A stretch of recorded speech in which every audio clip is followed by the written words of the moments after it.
One of the questions I had though is you've built your whole your premise or your process around 4 pillars. Can you just give us a high level on the 4 pillars that you have that help get an outrageous price? Well, you've got to have a business that's got competitive advantages to it. So there's got to be something that you're doing that causes some pain or gain, that the buyer is going to make a lot of money with you, or they're going to stop some bleeding that they may be experiencing. So that's a big part of it. So competitive advantages are critical to it. That's where the pain or gain comes from.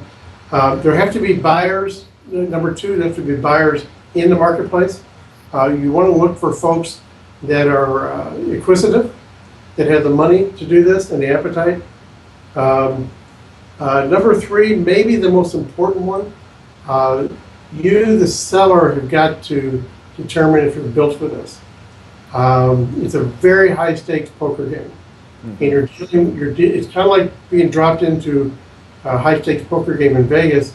You're a novice and you're up against guys who do this for a living, because it's exactly what's going to go on in this process. So the buyers in the world that I live in are professional buyers. They do it every day of the week. They've been educated for this. So we're going to take this game to a very high level because we're asking them to pay you twice what the market says your company is worth. So they're going to be very focused, very agitated, very aggressive. So you've got to be prepared for that and be comfortable with playing poker.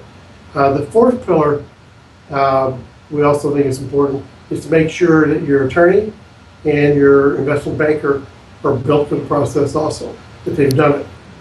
I've had attorneys say to me, "You're nuts, you're never going to get an 8 multiple or 10 multiple for this business," until they see it, and then they become believers. But if you've got an attorney and an investment banker that dismiss this out of hand, then I'd recommend getting a new one. Yeah. So those are the 4 pillars. You've got to have an underlying competitive advantage that's causing large companies in your space a lot of pain, or gives them an opportunity for gain. There have to be buyers in the marketplace, and the buyers need to be big. If the buyer is a like-sized competitor, that doesn't work, because they're not going to have enough cash to do this out of their checking account. So they've got to go to the bank and borrow the money, and no bank is going to approve a deal that's twice the average price. Okay, so that's a deal killer right there. So you've got to be dealing with large buyers who, this is basically a rounding error in their checkbook. Yep.